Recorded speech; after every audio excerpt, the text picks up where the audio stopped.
My granddad was a Baptist preacher. I've been a member of this church since I was 2 years old, and now I'm in seminary studying to become a minister myself. My faith means more to me than anything. But if I'm being very honest, sometimes I hesitate before telling someone I'm a Christian. There is a cancer on our religion.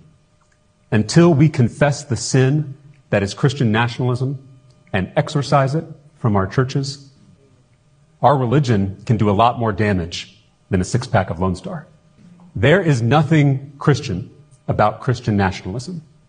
It is the worship of power, social power, economic power, political power in the name of Christ.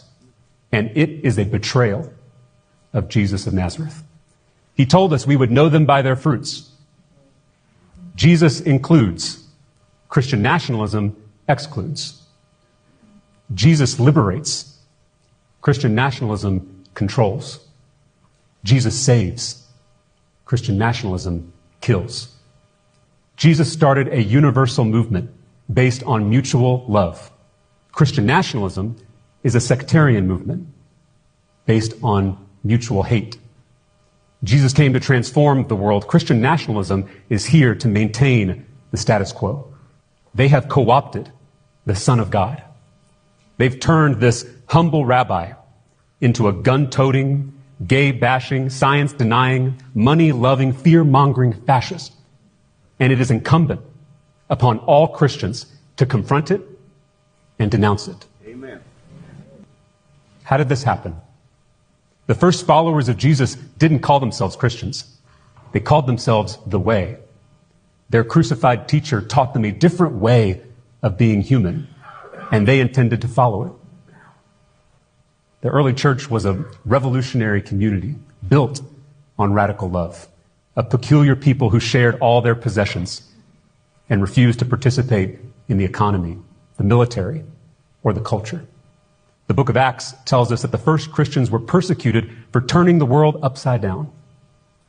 But 300 years after Jesus was executed by the Roman Empire, Emperor Constantine made Christianity the official state religion of that very same empire. Constantine was the first Christian nationalist. Pro-war, pro-wealth, pro-white supremacy. That original countercultural movement became a tranquilized, privatized, weaponized religion, the official sponsor of Western civilization. A religion of sharing became a religion of greed.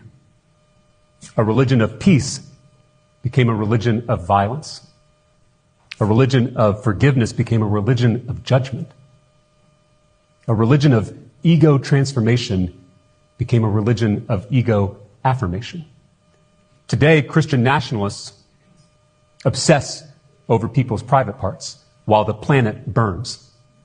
The Bible doesn't mention abortion or gay marriage, but it goes on and on about forgiving debt, liberating the poor, and healing the sick. Christian nationalists like to say this is a Christian nation. Not only is that historically inaccurate, not only is that theologically blasphemous, but it's also just not true.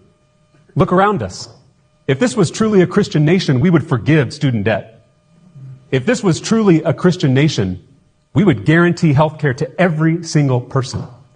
If this was truly a Christian nation, we would love all of our LGBTQ neighbors.